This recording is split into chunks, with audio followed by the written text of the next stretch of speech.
Teşekkür ederiz. Biz teşekkür ederiz. Bu metni size vermiş yaparsınız. Ben teşekkür ederim. Kamuoyuna, değerli basın mensupları, saygıdeğer işçi kardeşlerimiz. Öncelikle son günlerde ülkemizin bazı illerinde yaşanan üzücü yangınlardan dolayı etkilenen bütün vatandaşlarımıza geçmiş olsun. Ayrıca canı pahasına görevini yerine getiren, mücadele eden tüm çalışanlarımıza Allah yardımcısı olsun diyoruz. Bünyesinde 1 milyondan fazla insanı çalıştıran bir kurumun üvey evlatlarıyız. %90'ı öğretmenlerden oluşan ve yaz aylarında okula gitmedikleri halde bile maaşlarını alan ve sosyal güvenceleri korunan bir orduya sahip Milli Eğitim Bakanlığı, aynı bakanlıkta 2018'de kadroya geçen 30 bine yakın işçi de var. 1 milyonda 30 bin, %3'lük bir orana tekabül ediyor. %97'lik çalışanı yaz aylarında bile maaşsız ve sosyal güvencesiz bırakmayan bakanlığımız sıra işçiye gelince bu duyarlılığını kaybediyor. Kamuoya ait diğer birim çalışan işçiler de, memurlar da bir senede 12 ay boyunca çalışıyor. Ancak Milli Eğitim Bakanlığı 30 bin işçi arkadaşı 10 ay çalıştırmakta ısrar ediyor.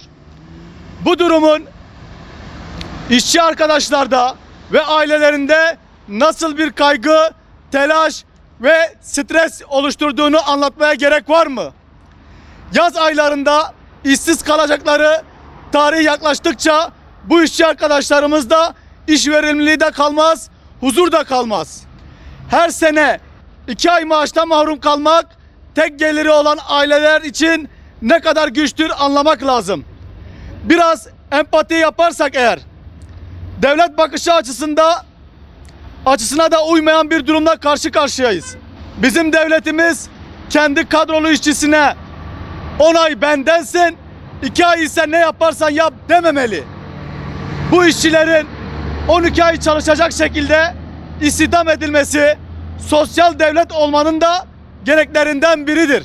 Uygulamakta olan düzenlemeye göre Milli Eğitim Bakanlığı'nda işçi kadrosu ile istihdam edilenler okullar açık olduğunda çalıştırılmakta, tatil dönemlerinde ise sözleşmeleri askıya alınmaktadır.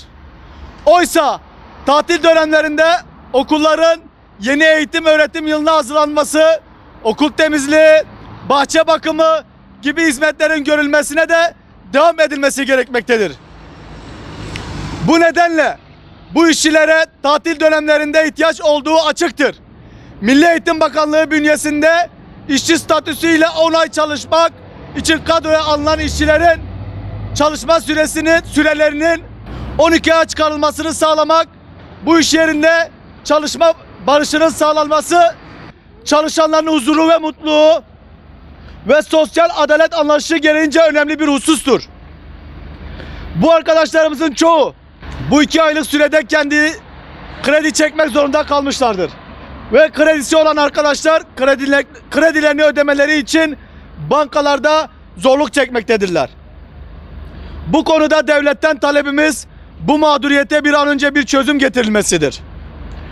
Herkes hakkını alana kadar hep birlikte ayrışmadan mücadele edeceğimizi yüksek bir sesle de diyoruz ki birlikte başaracağız. Kamuoyuna saygıyla duyurulur. Tüm İş Konfederasyonu, Tüm Birlik İş Sendikası, Diyarbakır İl Başkanlığı saygılarımızla. Maaşı olmadıkları için kimisi fındıkta, kimisi inşaatlarda çalıştırılıyorlar. O yüzden katılım sağlayamadılar ama kalpleri burada olduğunu ve biz de onların sesi olduğumuz için mutluyuz. Hepinize teşekkür ediyorum, saygılar sunuyorum.